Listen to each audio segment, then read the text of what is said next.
To'xtang do'stlar, hozirgi ma'lumotim orqali siz pullaringizni tejab qolishingiz mumkin. Videoni oxirigacha ko'ring, menga obuna bo'ling va bu videoni tadbirkor akalarimizga jo'natib qo'ying. Ketdik do'stlar. Assalomu alaykum aka, yaxshimisiz? Bitta savolim bor edi. 2025-yil dekabrda yatita ochgan.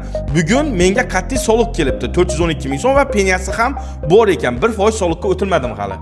25-yilda o'tilmagandi do'stlar, lekin 2026-yil 1-yanvardan 1% soliqqa o'tildi. E'tibor bering do'stlar, 25-yilda siz yatita ochgan bo'lsangiz, o'sha oy uchun, qaysi oyda ochgan bo'lsangiz, o'sha oy uchun soliq hisoblanmaydi. Bu narsa soliq kodeksida belgilab qo'yilgan. Agar sizga to'lov talabnomasi kelgan bo'lsa, tezroq soliq inspeksiyangizga telefon qilib, adashib yuboribsiz.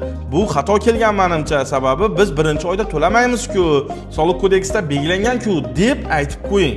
Sababi bu narsa soliq kodeksida belgilab qo'yilgan.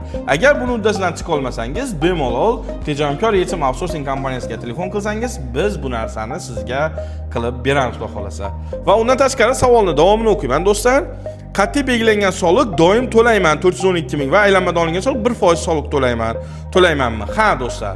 Har oyda, ya'ni ochilgan oydan tashqari, keyingi oydan boshlab har oyda 412 ming so'm to'laysiz va undan tashqari tushgan puldan 1% to'laysiz do'stlar.